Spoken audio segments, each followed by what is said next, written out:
Well, hello everybody, and welcome to our monthly Real Mushrooms for Pets Facebook Live. My name is Joni Kamlet, and I'm the director of the Pet and Practitioner Department, and I'm here with my wonderful colleague, Dr. Rob Silver, our Chief Veterinary Officer for Real Mushrooms. And my goodness, it's good to be back. It's been we missed last month through a series of for a series of unforeseen reasons. We could not be on the live last month, and boy, did I miss you. But you've been busy. You've been traveled. Well, I guess we'll get to that in a little bit. What you did this past weekend at the Nautical Dog. Yeah, but it's great to see you. And yeah, and tonight, as we usually do, we start off by chatting about a pertinent topic, and I think that summer safety for pets is definitely a pertinent topic, given gosh, it is hot out here. I just got out to California, and it is so much hotter than I'm used to. Yeah, the weather has been definitely warm these days. Yeah, everywhere. Yeah, so it's timely to talk a little bit about how we can help to protect our pets from this heat, what things we can do to be proactive, and what kinds of things we can do to be reactive if they wound up overheating. Of course, we don't want to spend too much time doing this because we want to get to the questions as well. But a lot of being proactive about the heat with your pet seems to be kind of common sense. Many of the same similar things you're going to do for yourself, you're going to do for your pet, but there's a few differences between pets and people. And, so obviously we want to, keep them out of the direct sun, keep them in the shade, maybe keep them inside during the heat of the day, make sure they have plenty of fresh water to drink. But pets don't sweat. They do their thermoregulation through their lungs and through breathing out the hot air and breathing in cool air. And so people that use fans aren't really going to cool the pets off that well, because the fans work on the principle of the sweat evaporates and cools us. So one thing that you can do with pets, if they really are quite hot, and maybe even have some of the signs of heat stroke, which might be glazed eyes, excessive panting, maybe a restlessness or prolonged recumbency because they are so wiped out, is to get them wet. Because then that way they have the water on their skin, which then if you run a fan over it will help to cool them down as well. But having plenty of fresh water is probably the biggest key, and keeping them in the shade. And then cars are out. I mean, I look at what the temperature. I use my weather app on my phone to see temperatures anywhere near 80 degrees during the day, and then I just won't take Ollie with me, although he gets really depressed when that happens. Yeah, it's in his best interests. So, cars can really overheat very, very quickly, even if all the windows are open and you're parked in the shade. So it's really so much safer, unless you have to take your dog to the vet or the groomers or someplace where it's a necessary trip, and then be cognizant of that and be as careful as you can. Avoid taking your car and your dog, or your dog in your car. Did you have anything to add, Joni, to that? Because I know you have. Well, yeah. I mean, a couple of common sense things. And I had a question. Of course, you just have to remember we go outside. We're wearing shoes. Pets when we're out walking them, they're directly on that asphalt, and the asphalt temperature can be so much hotter than the outside temperature. It might be 75 degrees out, but if it's in bright sunlight, that asphalt can be hot. So what I like to do is I always, lean down and I put my hand and I hold my hand on the pavement for 10 or 15 seconds and, see if I can actually do that. If it's too hot, you're going to feel it. Your hand's going to burn. So you want to be very, very careful of that. I had two questions for you, and then we'll move on to the mushrooms, but I was wondering what you thought about those cooling mats that they have. I don't know if you've seen those, but I've seen those advertised, those nice, They can be an advantage just in terms of making things cooler for the pet to lay on. depending on, just how hot they are. So I think those Yeah. have some value. Um, Yeah. One trick I do is to take a fan and wet a towel and put the towel in front of the fan, which also gives more of a moist, cooling Right. kind of a breeze. Right. It doesn't really cost much if you've already got a fan and a towel. Yeah. And I also wanted to mention that, if you have booties already for your dog, maybe you use them for the winter time, for the snows, they don't get snowballs between their toes. Those can also be very helpful if it does get that hot. But really, when it gets that hot, stay inside. That's really Yeah. that's really the best Yeah. advice at all. Another thing that I really like when I just moved to California, but when I was in Virginia, we'd be out on our deck. Like last summer, I had a little mini trampoline, but it was off the ground, and so my dog Scruffy would love to get up Oh, on the good trampoline to be off the ground and have a little airflow underneath. And I idea. see they do have those pet beds that Too. are they're not like they're really more like platforms, cooling platforms, which that seemed to really really help her. Good. So that would be good. But I was actually the other question I wanted to ask was about cats and Mm, overheating. yeah. Are the symptoms the same, or is there anything special we should be, The because I think we think dogs all the time, but Yeah, the I symptoms see are that. the same.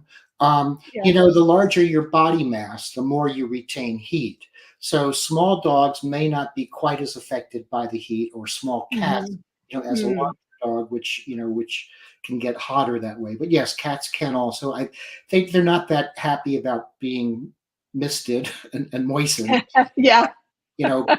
I would definitely, try to keep your cats inside as well and keep them in a cool place. If you have air conditioning, then I think, definitely this would be the time to run it, with this kind of heat. Okay. And by the way, speaking of cats, I can't help but see beside your left ear, I think you have a framed portrait of one of your cats, and I'm very curious about that. Well, that's Shadow. Shadow is one of my first cats. I got her when I was a veterinarian, and one of my cat ladies had found a box full of kittens on the doorstep of where she was working. Uh-huh.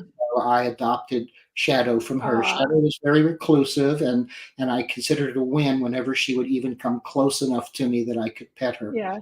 But she was very dear to me, and she's it's probably 17 years since she's passed away. Oh, Yeah, wow. because all of my mushrooms had to get sent to the nautical dog because because they didn't make the ship Yeah. make them there. I wanted to add some more things to my backdrop. This is Well, current time, but I had and I did this myself at one of those little play places. But this was my chocolate lab who lost his eye, and so that's oh. did here, and then he lost his second eye, so then I did one like this that was completely blind. I know. Oh my gosh, I love that. I love that. It's very endearing, Doc Rob, that you have. It's like you've got your inspirations there behind you to remind you why why you do what you do. And Yeah, you yeah, know, thank you. Yeah, blessings to Shadow and to your blind chocolate lab. yeah. His Well, name. for a year, I was his seeing eye person, Yeah, and I learned a lot about how to manage a blind dog at yeah, home. So there's a yeah, lot of things about that yeah. people need to know about if they're Sure. going to go blind. Yeah, He had glaucoma. absolutely. He had glaucoma. Oh, I see. Yeah. Well, he was lucky to have you as his caretaker, that's for Yeah, I sure. rescued him when he only had one eye, and then we were playing ball, and I hit him in the eye, and Oh the god. ball hit him in the other eye, and he lost that one too. I Oh felt my so god. sorry about that. I bet. I Mhm, bet. Oh, that would be, yeah. But he Well, most loving lab I've ever had. these things happen. Yeah. Yeah. Well, we Well, I don't know. Should we start talking about mushrooms? yeah, let's get to work here. Enough or, about it. or should I share my tragic story about like some horrible thing I did by mistake to my bed? No. And thank you, Jordan. Uh, just for those listening, we are running a promo during the live where you can get 25% off. So the code is hotdog25.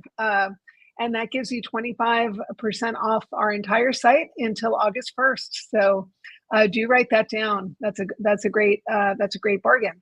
So it looks like we've got some questions coming in. Should we go ahead and start with those, Jordan? Or I also know we have some questions that were sent in. Well, briefly, the Oh, disclaimer is just that a disclaimer. I don't have a doctor-patient relationship with you and your pet, which would be nice if I did, which would make it easier for me to give answers to you. So I'm not really giving you medical advice tonight, but I'm helping to educate you regarding your question in ways that will help you take the appropriate actions. There you go. Yeah. Good for you. Mhm. Okay. Doc Rob, how do you keep Ollie cool in the summertime? I keep him Well, inside pretty much. He likes to be in the garage, and so we like to leave him out in the garage. And I'll spritz him with water as well. He's a white dog, so he's not going to get quite as hot as like a black lab. He's a white lab, but it is a challenge, and his tongue oftentimes hangs down to his knees. He gets oh gosh. he gets so hot, you know. Yeah. What can we do if our dog suffers a heat stroke? Well, you want to cool them off as much as possible. You know, certainly if it seems like they're really completely out of it, and if their tongue is starting to get blue as compared to the dark red that we often see, that's probably a reason to take them in to the ER or to your vet. But you know, I mentioned using a fan with a moist towel on it to kind of get a cooling, moist breeze there. I think wetting them down or at least spritzing them so they get the benefit of the evaporative cooling. And certainly if you spritz them down and then run the fan, that will help to cool them off as well. Make sure they have plenty to drink. And if they're so messed up by the heat that they're not even taking a drink, then you need to get the water into them. And one way to do that is if you have a turkey baster or a syringe at home, then just pull that water up and put it in. If you've got electrolyte water, even better than just tap water for that, just because they're going to lose a lot of their potassium and their sodium, and it helps to replenish that, because that's also part of the heat stroke, is this depletion of their electrolytes through their Yeah. as a result of the heat. Yeah. So on to, let's see, our first mushroom question. What's the best mushroom for an 8-year-old overweight blue healer? A low calorie No, mushroom. yeah, exactly. And actually, fortunately, mushrooms are very low in calories, very high in protein and fiber. So fresh mushrooms can actually be a good food to feed. And other than portion control and all those other things that you may know about regarding reducing weight in your healer, there is no one mushroom that has been specifically defined as helping with weight loss. But so I do think that, you know, looking more at a general formula, as we oftentimes suggest, our 5 mushroom blend would probably be the best. Now, I've seen a study here or two about mushrooms for, you know, for weight loss or obesity, but I don't really think that that's, you know, I think any mushroom would be good for an overweight blue healer, but do something about that weight, because it ultimately will take its toll on them, either on their joints or on their heart or other aspects of their body. Good point. The next question, I love my mushrooms and I love feeding them to my cat. However, I've noticed that he gets constipated after taking his medicine. I assume they mean mushrooms, half a pill of chaga for pets. Any idea why or how to remedy it? That's an interesting chaga. Well, you know, Should be the opposite. because our chaga is a 1-to-1, which means that it has quite a bit of fiber in it. Now, half a capsule for pets is not very much. You know, so I would say that, you know, and cats do have a tendency to get constipated, and certainly in the hotter weather, their stools can be even harder if they're not drinking enough to support it, and especially if you're feeding dry food as Dry compared food, yeah. can also do it. So my suggestion is that at least to maybe add some psyllium, ground psyllium husks to the food, even just 1/8 of a teaspoon to 1/4 of a teaspoon on top of the chaga should help to remedy that. It shouldn't be doing that technically in terms of what's Right. pill, and that's not a complaint that we have gotten, and we do have quite a vibrant customer service team who field a lot of questions, and that's not one question that I Yeah. problem Yeah, with. that's not something I've heard either. And of course, whoever is asking this question, we don't know what they're feeding. But if you, as Doc Rob mentioned, like if it's dry food, that could be making, have an impact, and maybe you want to add water or bone broth if you are feeding Mhm. kibble or dry food, just to get a little more fluid moving along with everything. That might help. Absolutely. Yeah. Yeah, But keep giving the chaga. I think the chaga is good to give. I wouldn't stop doing that part. yeah, yeah. And a question from Jennifer's dramatic pause. Do you have any comment on which mushroom for degenerative myelopathy? Well, we don't have any studies in Right. veterinary species regarding this specific disease. And Joni has had some experience with Yeah. animals who have degenerative myelopathy, and Many of them. Yeah. perhaps this is a better time for Joni to answer this question versus. Yeah. Yeah. So Jennifer, uh, I have probably many people that are on this call have heard my story before, but it was degenerative myelopathy that got me interested in mushrooms. I have a background as a working in canine rehabilitation, and I worked with so many dogs that suffered from DM. Is what they say, degenerative myelopathy for short. And I was I read a study about lion's mane and its possible ability to support the regeneration of the myelin sheath. It was a rat study that was done, and with DM, that's what happens is the myelin sheath starts to wear down. So I got very excited when I read the study, and kind of basically gave a product with lion's mane to all of my rehab vets and asked them to try it with their DM dogs, with their patients. And the feedback I got was mixed. Some of the vets that used it, I did have a particular vet who had 2 corgi patients. It's very prominent in corgi dogs. She said both of the corgis seemed to show an improvement on the lion's mane product. I had some other vets that said that they didn't really notice a difference. And unfortunately, with degenerative myelopathy, it tends to, some days it seems better, and then some days it's worse, and it doesn't seem to follow any particular pattern. So, based on the feedback from the veterinarians, I would say that it's still unknown whether or not the lion's mane can help with the degenerative myelopathy. I will also say that if I had a dog with DM, I would absolutely be giving them lion's mane, just based on the fact that it can't hurt. It's great for neurologic issues in general, and often dogs that are diagnosed with degenerative myelopathy, it's not actually DM. It could be something else, because it's very hard to. Although there might be, it's been a long time since I've been in rehab. There are new tests, Mhm. because for the longest time, the only way that they could really test DM was through autopsy after the animal had passed away. I know there are some newer tests, but very often, if an animal is moving like they have DM, the veterinarian will kind of rule out everything else and then just say, well, it's probably DM. And in my years in rehab, often I saw dogs that came in that had been diagnosed with DM, but then they showed improvements that made us think that it actually was not DM. So based on that, I would be giving the lion's mane, just because like I said, there's no downside. What do you think of that Well, first of thinking, all, Rob? there is a genetic test now for DM, so that Yeah. will help Okay. finding the Yeah. diagnosis. And perhaps I suspect Jennifer has that locked in. Mhm. Looks like she's a vet tech from her photograph. Oh, Uh, wonderful. yeah, and so I think lion's mane is not a bad idea, but I wouldn't stick with just lion's mane. Degenerative Yeah. myelopathy is really kind of an autoimmune condition. And so when I think about autoimmune conditions, I think about reishi.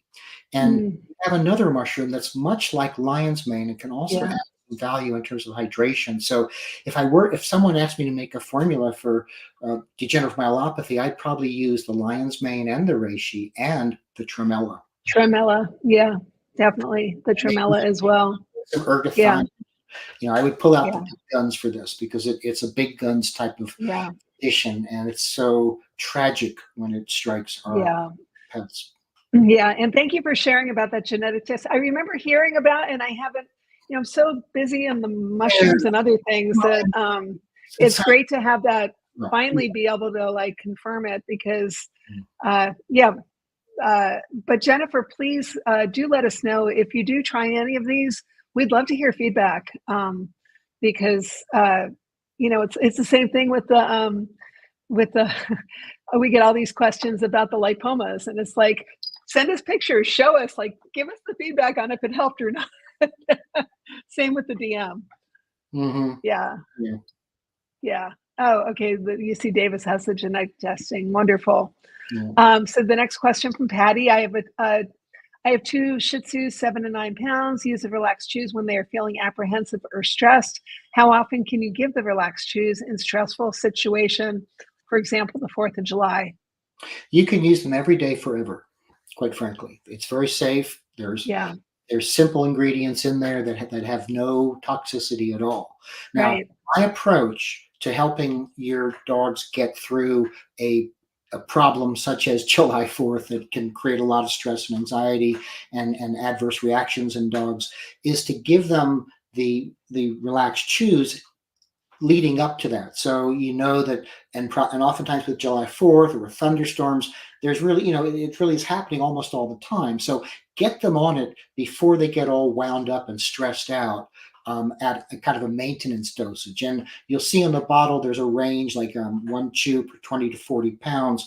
So I would start at the one chew per 40 pounds, which is a lower dosage, kind of a maintenance dosage. And then when you get closer to the point where they're going to have that stressful sound or event or whatever it might be that you're trying to remediate with the mushrooms, then double that dosage or triple. And whether you're a fan of CBD or not, we have found that CBD does seem to amplify the relaxing, not sedating, but relaxing benefits, anti-anxiety benefits that we get with the relaxed chews. So you might look at that as well. And I would use the same thing with the CBD, which would be to use a maintenance dosage and then escalate the dosage around that event. Yeah. And if I can just add, I want to throw in a shameless plug for Doc Rob and his CBD. So for those that don't know, Doc Rob has a CBD company, a CBD product that he makes, and it's amazing. I've used I actually like to put it on the relaxed chews. I like to dribble the CBD on your CBD. It's your silver bullet, it's called, and you can find it through with the Well Pet Dispensary is the name of Rob's company. Yeah. And thank you, Joni. My product has more than CBD in it. It does not have THC, but it has something called CBG. And CBG really works similarly to CBD, but through different pathways. And so you get a much more robust response. And the CBG works through something called the A2 receptor, which is the one that kind of gets you all stressed out and gets all this sympathetic response. So it inhibits that, which reduces that kind of response. Yeah. Yeah. No, I'm a huge fan. Particularly Awesome. lately with my dog. I mean, just last night, my little dog Scruffy. So I mentioned I just moved I moved to California, and we're in a new apartment, and I'm up on the 3rd floor, and it's very windy. I have the windows open, and she's very noise sensitive, and so whenever a big batch of wind, it might knock some papers over in the room, and she's just was shaking and hiding, and I gave her some of your CBD, and I swear not 10 minutes later she came running out with her toy, and she's just like playing in the room with her squeaky toy, and as if she hadn't been like shaking and hiding just a few minutes before. So yeah, anyway. Ollie's the same way, and I have to close all the windows, turn the shades down. Then he goes and hides in the shower, which actually has like a glass enclosure, so it kind of keeps sound out. But I give him more relaxed chews and the CBD, trying to help him with his fears. Yeah. So thank you so much for Scruffy. Thanks you. So the next question is from Tracy Joe. And they say, my dog started raw mushrooms in January because he had a grade 1 mast cell tumor removed with clean margins. He has the past 6 months struggled with consistent pus-filled cysts. Interesting. Yeah. We got a similar question to this. Yeah. I wonder if this is the same person. It could be the same person, I would imagine. Yeah. Well, congratulations that you had clean margins on the removal of that mast cell tumor. That means hopefully that we don't have to worry about that returning. But mast cells and mast cells tumors oftentimes occur with animals who have some kind of allergy or hypersensitivity going on, because mast cells are the cells of the body, of the immune system, that are reactive in that way. And I've treated a number of dogs in my career that have these pus-filled cysts, and they're more of a dermatitis type of problem, oftentimes associated with their own skin dysfunction. And sometimes I'll see it in certain breeds. Like I remember I had this breeder that had a bunch of elk hounds, and the elk hounds just all had these cysts. We did everything we could, including looking at thyroid, looking at allergies. It was really hard to get some management of those. But I would recommend that you not discontinue the mushrooms, because I suspect hidden in this question is the thought that, are the mushrooms causing these pus-filled cysts? And I would say most likely not. Probably not. Yeah. Defenders would be my guess, which would be what I would have recommended for the mast cell tumors. But I would continue with that. But there's other things you need to look at. There may be a food allergy. There may be a seasonal allergy. You may need to get other supplements that help to stabilize the skin, like fish oil at higher dosages, and maybe PEA, palmitoyl ethanolamide, things such as that. And we are looking at, although it's taking some time to get these products created, we are looking at having a mushroom allergy product coming. Not soon enough for me, but it take time, so I apologize. Yeah, they do take time, but they'll be worth the wait.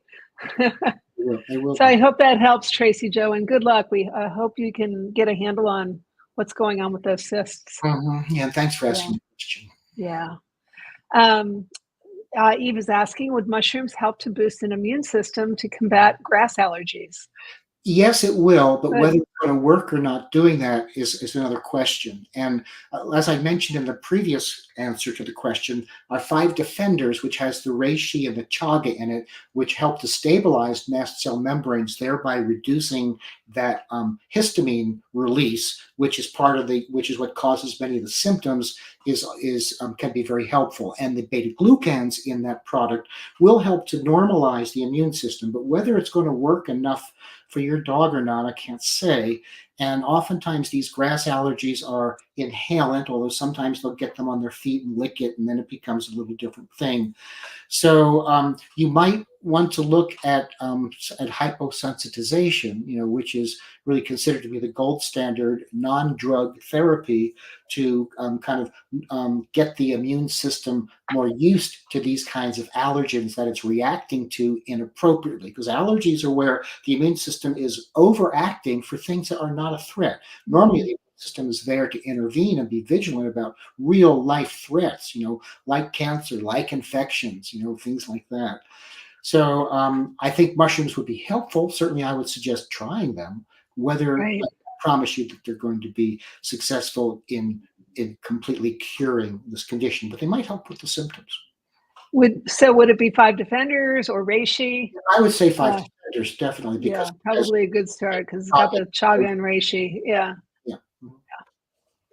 Awesome. I hope that helps, Eve. I hope I'm saying your name right. Masha is asking, of the 5 medicinal mushrooms and real mushrooms pet supplement, which mushroom might be causing an upset stomach? We know they are okay with lion's mane, turkey tail, and reishi. So I imagine the 5 defenders they're asking about. I don't know if I could answer that question, really. Yeah.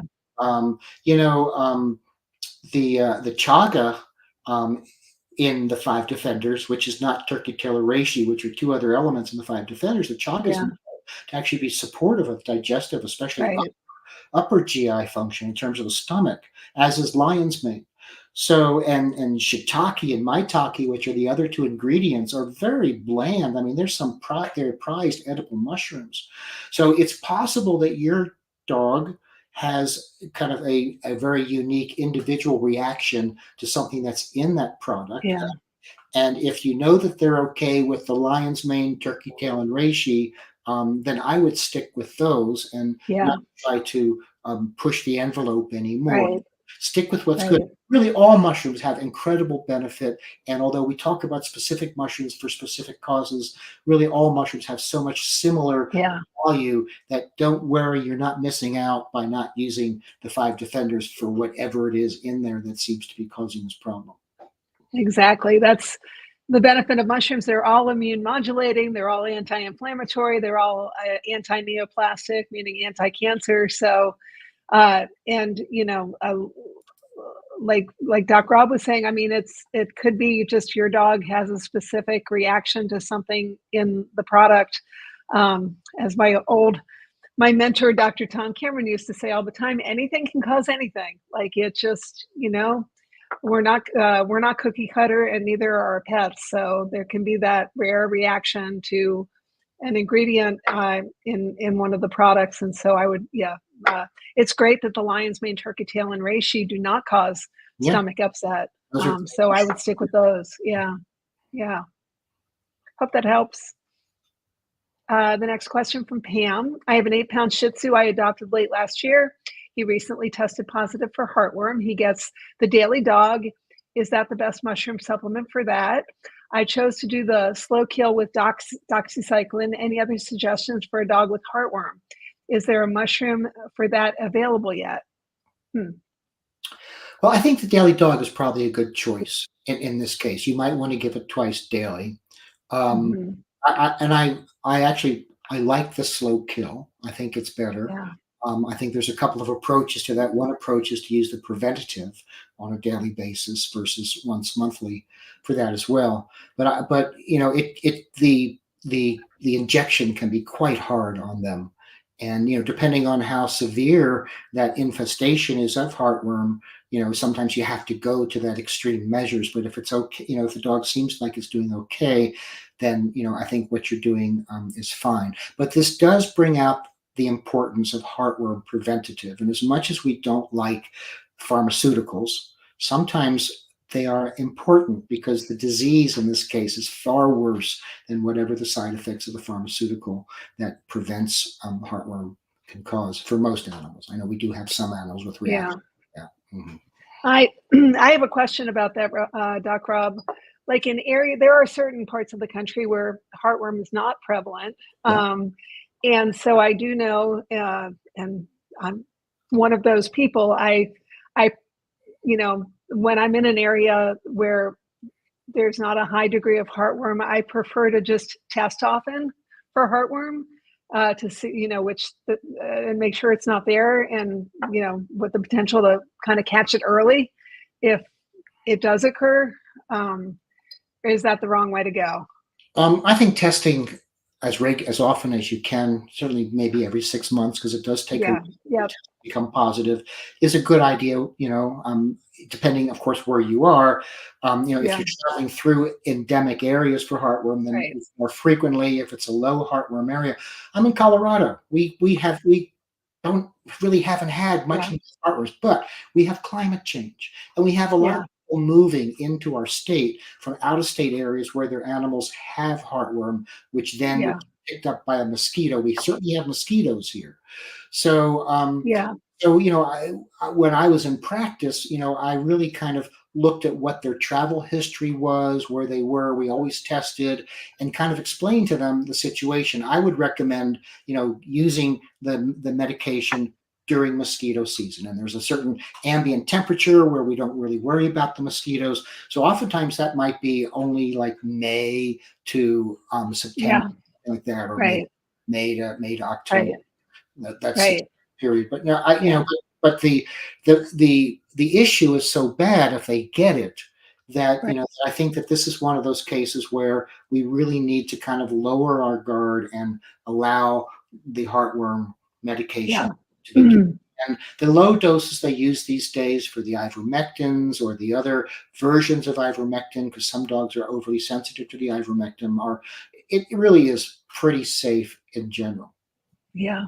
Yeah. No, thanks, Doc Rob. It's a tough call sometimes, and we all want to be as natural as possible. But I appreciate you, as a veterinarian who has seen what heartworm looks like and how it affects, like a bad heartworm infestation.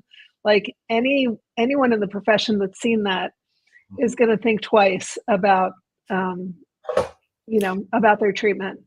And Trigger came to me with one eye and heartworm, and he had just gotten through the injection of the heartworm infection. Oh, wow. And he was out of it for a month. It creates like a brain fog. He just, it took him a while to normalize after that.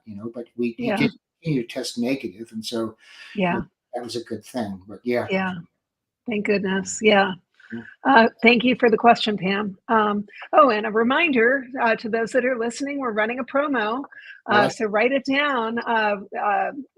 Those that are listening to this can use the promo code HOTDOG25 for a 25% off everything on the site up until August 1st. So do take advantage of that. So the next question, can I use the mushroom powder daily? Can I use it on my cats? Can you list the benefits? A lot of questions. I see there are other liquid ones, i.e. Adored Beast. What is the difference, please? Oh, I love Adored Beast. Many questions in one. Yeah, I love Adored Beast too. Great line. Julianne is a Julianne, yay. She's awesome. Later. Awesome. Yes, you can use the mushroom powder daily. In fact, we recommend that mushrooms, to have their best effect, should be given on a regular basis for long periods of time, take months or years. That's where they have their best effect.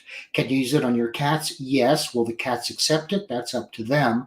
That's why I suggest either lion's mane or cordyceps. Cordyceps. Because the taste is so good. The lion's mane's a little bit like lobster. The cordyceps is a little bit like toast. And especially if you start the powder with a tiny amount to begin with to get them used to the taste, blend it in with some tasty liquid food, that would be a good idea. Now, the question about the liquid is a little more nuanced, because I think the liquids can certainly be good, especially for smaller animals like cats, although cats don't necessarily want you to catch them and put something in their mouth anyway. So you might put the liquid in the food, just like you might put the powder in. But the problem is that it's hard to pack enough potency into the liquid to really make much of a difference. Not bad for smaller animals, but as we start looking at larger animals, the powder is much better. So and the powder has other things. I mean, the liquid has other things in it. It might have liquid glycerin. It may have other excipients that they use in the liquid to help keep it stable, preservatives, things like that. So although I'm not putting down Adored Beast's liquids at all, I'm just saying I think that, and I support our position that the powders in small amounts are really just as fine. And, for a cat, an eighth of a teaspoon, even a 16th of a teaspoon, because our powders are muy potente. They're very strong. Yeah. No, I agree with you, Doc Rob. And I just have to say, yes, I love Adored Beast. I love Julianne Lee, and, the liquids can be great for like cats or, animals that just aren't eating. I particularly like the Adored Beast because of the energy and intention that Julianne and the company put into the products, kind of more of a homeopathic perspective, and versus potency. And I think that goes a long way. So huge fan of her, of Adored Beast. Use the products. Hope that helps. Yeah. Next question. What is the difference between the 5 Defenders and the Mushroom Immune Pet Chews? It's the format. The 5 Defenders comes in a powder, it comes in capsules. We've got 2 capsule sizes, small and large, comes in several different sizes of pouches. But, we also wanted to make them in the pet chews because that's a very popular format and makes it more kind of treat-like. So we have the 5 Defenders, but the chews are larger. So it also enables me to put a couple of other immune modulating good stuff. So we've got some herbs that are really good to work together with the mushrooms to help improve immune system response. We've got blueberry powder, which is an excellent antioxidant, and olive leaf extract. So, and acerola, which is kind of rose hips on steroids. It's a very good source of naturally occurring vitamin C.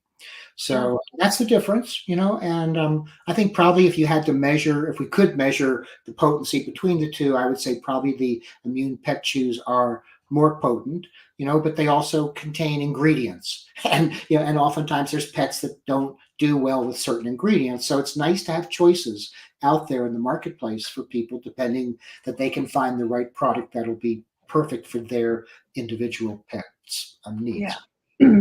Yeah. So the immune chews are 5 defenders with some extra goodies. Yeah. Uh, yeah, very cool. Next question. Oh, hey Jennifer, it's good to. Jennifer has a wonderful store called Creekside Kennels. Everybody, if you're near Jennifer's place, definitely visit her. Jennifer is asking, would there be any benefits or risks to offering multiple mushrooms on a daily basis, split between 2 meals? For example, 5 defenders, lion's mane, turkey tail, chaga, cordyceps, etc. I have 5 German shepherds of various ages, brave women, including 2 rescues with unknown past. I know there are multiple benefits with each. I understand there's a little bit of extra turkey tail and chaga in the 5 defenders, so perhaps those 2 I could cut back on. I just don't want to go overboard. Well, you're right. You definitely Yeah. could back off a bit, because of the turkey tail and chaga that are already in the 5 defenders. The lion's mane and cordyceps are not in the 5 defenders, and I'm not sure Right. what it is you're using it for. If this is just a bunch of, a bunch of rescues that need support, but you don't have specific disease diagnoses, then maybe it's simpler, to use your words, to just stick with the 5 defenders and add the lion's mane and cordyceps, and don't worry about increasing the turkey tail or chaga. Now, if you have Yeah. a specific condition you were trying to address, I might give you a different answer. Yeah. Or maybe stick with the 5 defenders, and maybe with the German shepherds that are leaning more towards the 14-year-old age, you might want to just add the lion's mane to support cognitive function, which I just think is great for any older animal. Mhm. Um, you know, but Yep. yeah, probably, yeah, you're right. We don't know exactly what's going on with these wonderful 5 of them. I said brave woman because just anyone that has 5 dogs, I love German shepherds. It wasn't the shepherd that I said you were brave about. It was the having 5 dogs. So here's more from Jennifer. Here's the rest of it. Main focus would be for joint inflammation, nerve, cognitive, gut health, cancer prevention. I'd stick with Um, cancer. yeah, I yeah, think unless you actually have cancer or something like that, I right. think you're fine with what you're using. You might want to bump up the 5 defenders a bit if you wanted to get a higher Mhm. fraction of the reishi and chaga, um, Yeah, which are great mushrooms to use for preventatives for cancer. Um, yeah. mhm. Another thing, Jennifer, I mean, just what I do, what I've always done is I rotate through the bottles. Like my little dog Scruffy, she doesn't, knock on wood, she doesn't have any issues. But I'm always giving her a few different varieties of the real mushrooms. And when I finish a bottle, for instance, right now she's on, well, she's been on the Daily Dog since it came out because I just love the Daily Dog. It's such an easy powder to sprinkle. But right now I've got her on the turkey tail and the chaga. Additionally, when those bottles run out, she's switching over to the lion's mane. Who knows? I haven't actually ever given her cordyceps. I might try that, but I just like to cycle through the products. Kind of like with feeding, just cover all the bases. Yeah, same here with Ollie.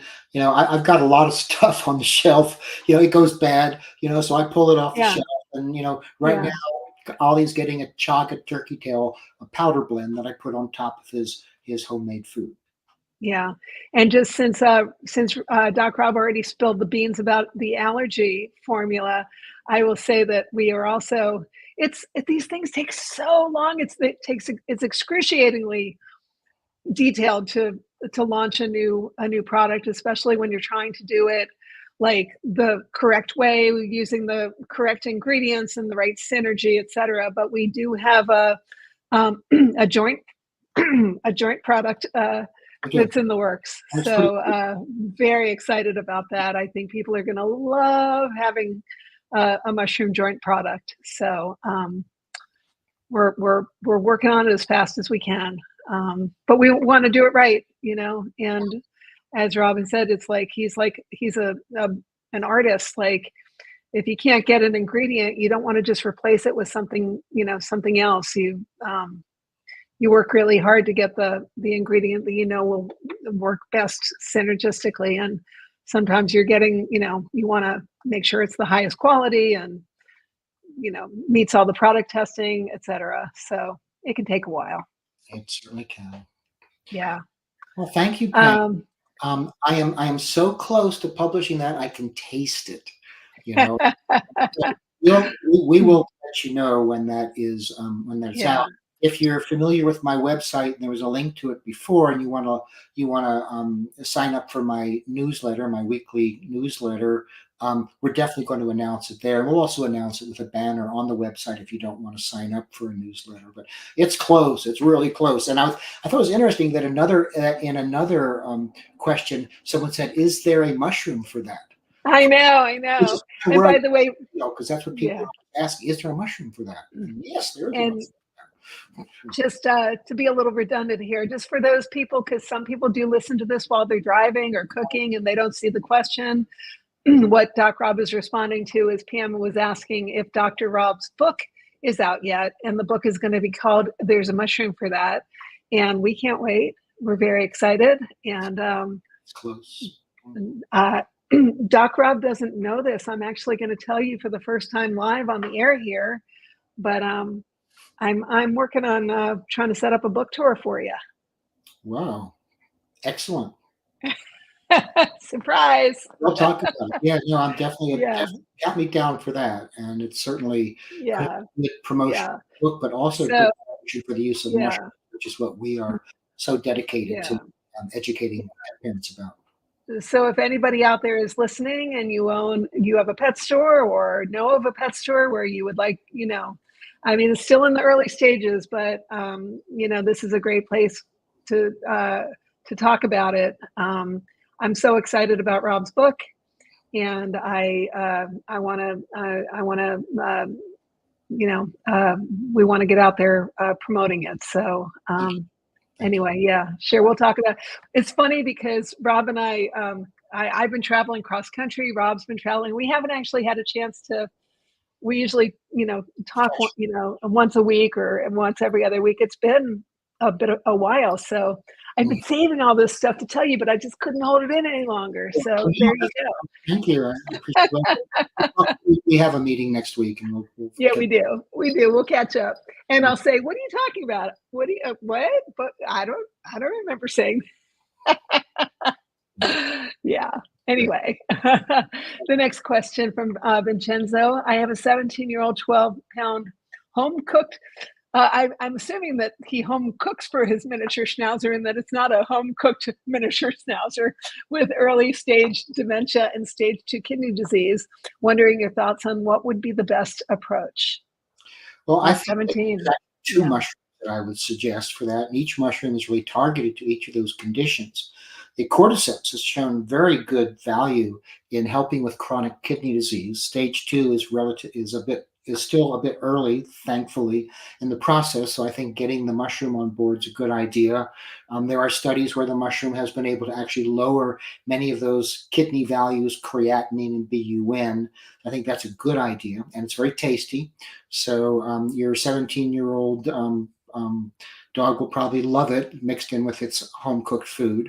And then the other, in terms of dementia, is what Joni had been speaking about earlier, which is the lion's mane. Lion's mane may not be as effective for degenerative myelopathy, but for dementia, yes, I think it's definitely a win there if you use it. Yeah, absolutely. Anecdotal experience with it. Mm-hmm. Yeah. And good for you for home cooking, 17 years old. May your dog live another 17 years. That's what we all hope, right? Well, those little dogs can live pretty long. They can. Awesome. So Gail says, I have a Labrador with osteosarcoma in her cheek. Oh, goodness. Mm-hmm. She has stereotactic, am I saying that right? Radiation, and I have her on 5. I'm assuming 5 Defenders mushrooms. Would she be better on a separate mushroom? Mm. I think the Five Defenders is a good mushroom to use when a patient has cancer. But you want to make sure that you're using it at a high enough dosage. Labrador, probably looking at the pictures, probably 75 to 85 pound Labrador. So I would look at the Five Defenders in the pouch format because you'll be able to get higher doses, more cost effective. Now, sometimes if they do have, that bone cancer in the probably the mandible is what she's talking about, or maxilla rather, Yeah. they can oftentimes be a little bit more sensitive to what they eat. You may have to be modifying the food that you're feeding to make it easier to take in there. And so that may also, although it's a Labrador, that may also be some palatability issues. But I would definitely look at at increasing the dosage of the Five Defenders. And then possibly adding on another mushroom. And if I were to add another mushroom on, I would probably add the turkey tail to that Yeah. at a higher level. And Right. I mean, I could get wild with this, and also recommend the reishi. The reishi has a lot of evidence that it's as good as the turkey tail for cancer. So Yeah. I think it's the higher levels of any of these mushrooms is important.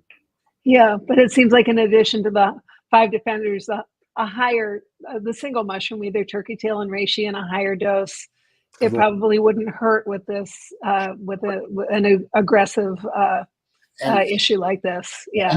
And I'm sure you're eager to get a higher dosage in there so we can get better response. I would take it easy, because sometimes when you introduce too much of something new, even with a Labrador, they may start balking at the taste. So I would gradually Yeah. ramp it up over a period of a couple of weeks.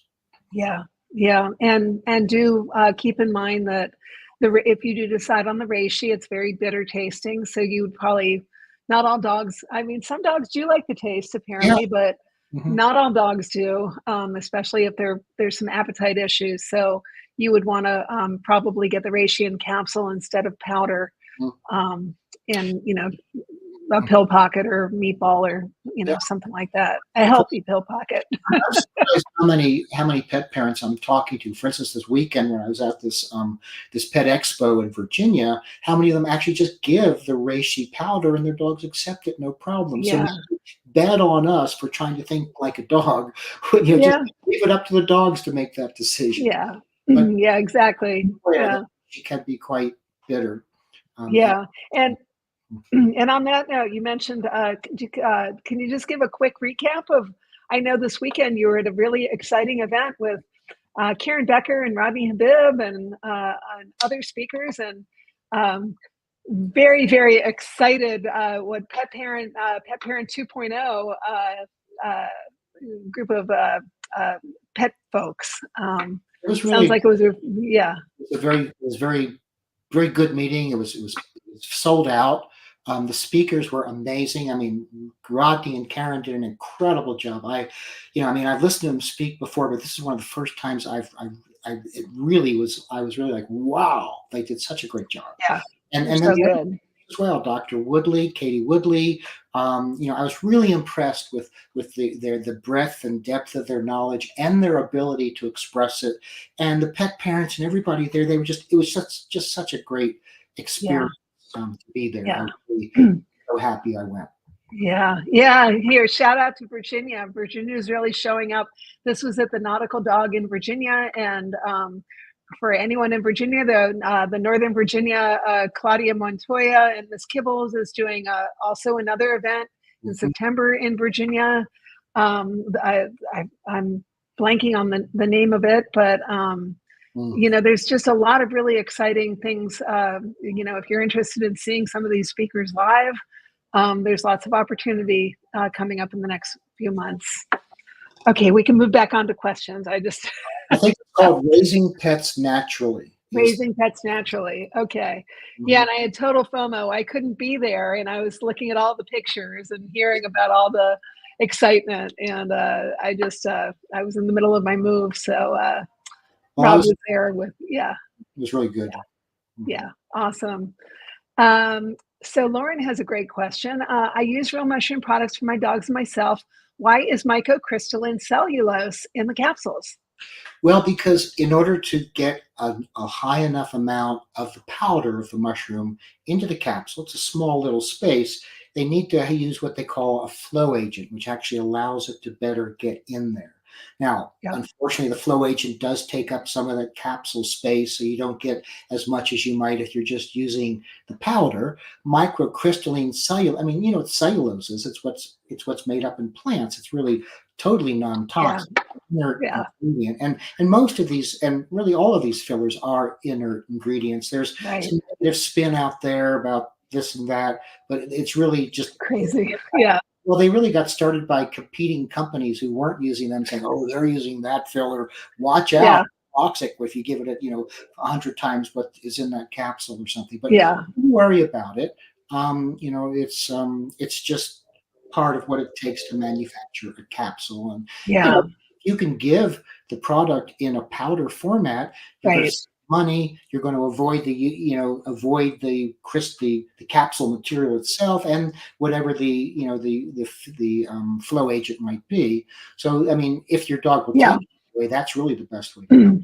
Yeah, the powder option, you could definitely do that. And yeah, and I'm glad you mentioned that because I understand the concern you hear about, an ingredient or an excipient they call them, or a flow agent, and somebody out there in social media world uh, pulls up, mentions that this particular ingredient causes problems, but the devil's in the details because in some cases, I forget what the ingredient was that we looked up, and you needed massive quantities to cause any problem, like Magnesium stearate.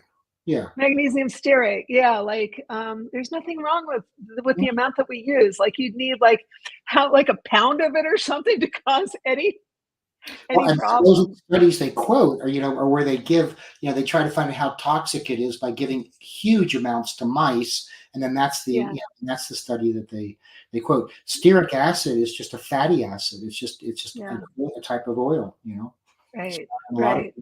Mhm. Yeah. So it's just you can see sometimes it's just kind of something is posted for dramatic effect, but when you really look into it, there's really nothing there. And I could just say that we wouldn't be using ingredients that weren't safe, and that weren't beneficial. I mean, both Rob and I think the whole Real Mushrooms team has joined Real Mushrooms um, because of the quality and transparency, and Company, stand by that. Yeah, yeah. very ethical. Um, Yeah, yeah. It's yeah, and just for like it just when you're making capsules and moving them through the encapsulator really fast, it's just like it just helps facilitate the process. Hmm. It also, I imagine these excipients, like one of the things I love about Real Mushrooms is that that the dosage is correct. Like the amount that's in the capsules is going to be the same with one bottle to another. And sometimes, like the capsule size, when you want to get a certain milligram, there might be some leftover space in the capsule, and you don't want that capsule to be unstable. So you fill it in with a little bit of the excipient. Is that right, Rob? Hmm. Well, and Yeah. also, I just wanted to say that with the products that are coming in the pipeline, except for the mobility chews, which involve creating a matrix that, Yeah. is Sure. palatable, we're not putting them in capsules. They are Mhm. all scoopable powders for Yeah. this very reason, because we Yep. want to avoid we've listened to all Yep. the complaints that the pet parents have, and we want to try to do the best we can to create products Yeah. that eliminate those concerns. Yeah. Yeah. So we're going to be making more powdered blends, rather than the capsules. But then again, the capsules will always have the capsules in our lineup, especially on what I call the human side. And we're not going to, we're going to keep the pet capsules that we have. But yeah, rest assured that they're all safe. But I totally get the questions. Sure. I'd be concerned too if I read this and I didn't know the details. So it's a great question to ask. I think we have time for maybe one more question. I wish we Um, should go much longer. I love this. I know. Mhm. So Angela says, I've been giving my 11-year-old Staffordshire diagnosed with hemangiosarcoma 4 years ago, turkey tail twice a day. 5 defenders sounds like a better option with dementia and osteoarthritis settling in. Well, I think that, if you're dealing with dementia, I would go with lion's mane, as we mentioned, because that's not in the 5 defenders. And as far as the osteoarthritis, I think the 5 defenders would work well for that. But I want to point out the fact that your dog had a condition that most dogs don't even live, 4 Yeah. months following. So you have a Wow. very Yeah. successful outcome there. That's amazing. Yeah. 4 years is almost unheard of. So congratulations. Yes. Yes. Absolutely.